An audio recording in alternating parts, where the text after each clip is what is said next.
I want to address today as much anatomy as possible, but whenever it's too much, you could just let your eyes glaze over and start staring into a distance, and I'll get back to like practical matters or something like that.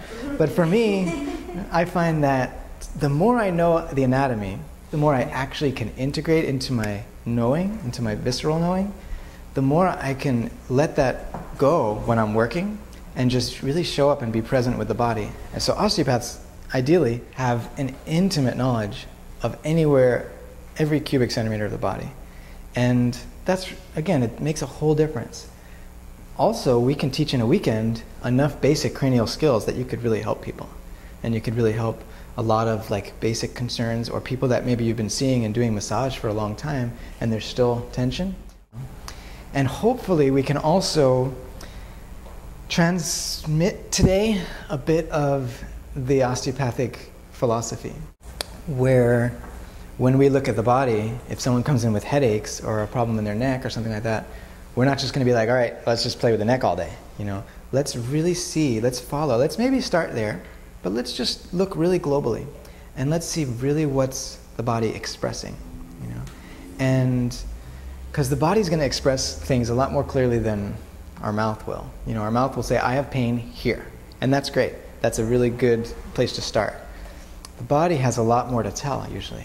And if we could learn to listen, instead of showing up with a protocol, oh, I have a headache protocol, you know, or you got a shoulder, I know what to do with a shoulder, you know, this kind of move or whatever. We're not talking about moves or, you know, preset stories. It happens a lot of times. There's a kind of a harmonic relationship between the neck and some of the pelvic organs, sometimes with the sacrum. Sometimes if there's like, you know, a jaw issue, has to do with a pubic bone or the hip bones or things like this. So it's kind of, there are relationships that we can find that are common and look for those. But even still, we just kind of want to keep our gaze as wide as possible and really listen to what the body's expressing. That's, I feel, a big part of the potential of cranial work, is working directly with the nervous system in a structural way. And yet, when we're working with the nervous system, we're crossing that threshold between structure and consciousness, really. So it's not about learning new stuff, more stuff to do with your body, but what to do with your awareness, okay? And that, you might say, is like a lot of cranial work right there. It's not about 20 different moves. I'm going to use the cranial awareness to find a restriction. And then I'm going to go to that restriction and whatever it needs, like we were just discussing. It might be a visceral restriction, it might be lymphatic, it might be cranial, it might be muscular. And whatever it is, we then need to address it. And usually we can address it in the way that we described, where we either go into the ease, go into the restriction, or find that balance point.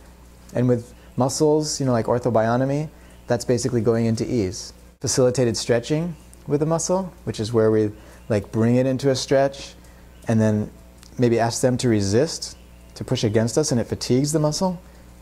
And then we can go further, you know, like that's a way of opening up muscles, as just as an example.